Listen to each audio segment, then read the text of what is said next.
এমন একটা ফলের রেসিপি আজকে তৈরি করে দেখাবো। একবার বানালে এটা বারবার বানাতে ইচ্ছে করবে, এতটাই মজা। টক ঝাল মিষ্টি লটকন ফলের আচার তৈরি করে দেখাবো। এই আচারটি যদি একবার খান তো এটা বারবার খেতে ইচ্ছে করবে, আর একদম সুস্বাদু আর মুখে লেগে থাকবে। আসসালামু আলাইকুম, হ্যালো বন্ধুরা, আপনারা কেমন আছেন? আশা করি আপনারা ভালো আছেন। আমি আলহামদুলিল্লাহ ভালো আছি। আমার শখের কিচেনে আপনাদের সবাইকে স্বাগতম। প্রতিদিনের মতো আবার একটি রেসিপি নিয়ে এসেছি, টক ঝাল মিষ্টি লটকন ফলের আচার। আমি কিভাবে তৈরি করছি আপনারা প্রথম থেকে শেষ পর্যন্ত দেখতে থাকুন। চলেন শুরু করি। এখানে আমি লটকন ফল নিয়েছি। এখানে লটকন ফলগুলো হাফ কেজির একটু বেশি কম আছে, মানে 400 গ্রামের মতো আছে। আমি পরিষ্কার করে পানি দিয়ে এটাকে ধুয়ে রেখেছি। অবশ্যই পরিষ্কার করে পানি দিয়ে ধুতে হবে, কারণ গায়ে অনেক ময়লা থাকে। এবার আমি ছিলে নিচ্ছি।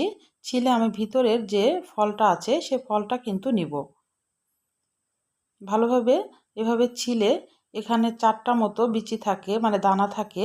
সেই দানাটাকে এইভাবে ছাড়িয়ে নিতে হবে, আর মাঝখানে একটা আঁশ দেখতে পাচ্ছেন, এই আঁশটাকে ফেলে দিতে হবে। দিয়ে এইভাবে মানে দানাগুলা নিয়ে নিতে হবে। আর এটা কিন্তু সহজেই হাত দিয়ে কিন্তু সুন্দরভাবে ছেলা যায়।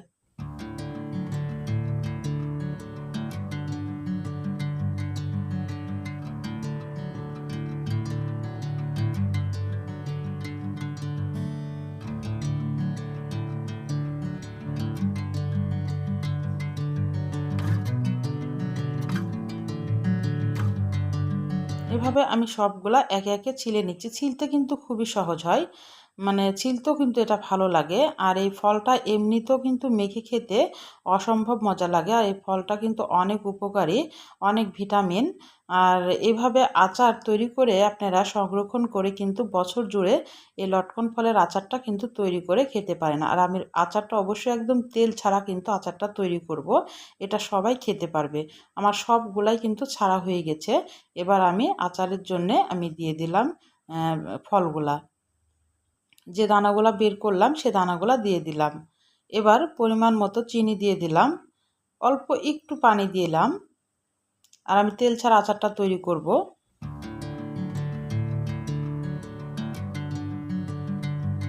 চিনিটা যখন একদম ফুটে আসবে বা গলে আসবে, তখন কিন্তু আমি মশলাগুলা একে একে অ্যাড করব।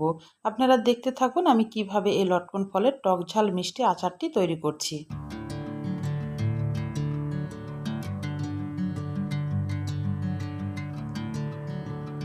চিনিটা যখন ভালোভাবে একদম গলে আসবে, আর দেখে বুঝতে পারছেন ফুটছে, আর এই কালারটা আছে, এই কালারটা কিন্তু থাকবে না, কালারটা কিন্তু চেঞ্জ হয়ে যাবে।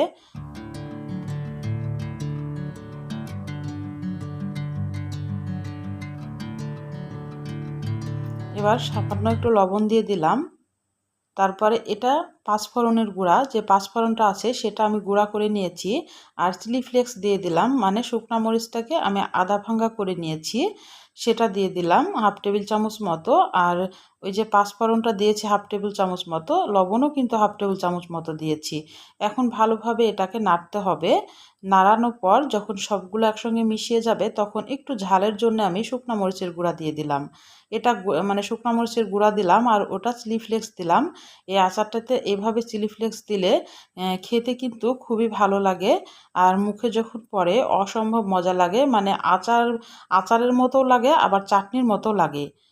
এতটাই মজা লাগে এই লটকন ফলের এই আচারটা। এবার এখানে আমি একটা লেবুর, ছোট্ট সাইজের একটা লেবুর আমি রস চিপে দিচ্ছি। আপনারা যদি লেবুর রসটা না দিতে চান তাহলে এখানে ভিনেগার দিতে পারেন 1 টেবিল চামচ মতো।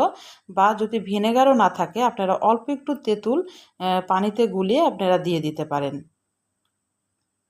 দিয়ে এখন ভালোভাবে একদম শুকনো শুকনো করে নেব। এটা রোদ্রে দেওয়ার কোনো দরকার নেই।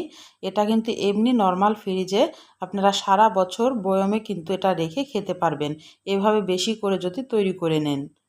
আর খেতে অসম্ভব মজা লাগে। একবার হলো তৈরি করে আমি যেভাবে তেল ছাড়া এই লটকন ফলের আচারটা তৈরি করলাম, অবশ্যই এইভাবেই তৈরি করে মানে খেয়ে আমাকে একটা ছোট্ট কমেন্ট করে জানাতে পারেন।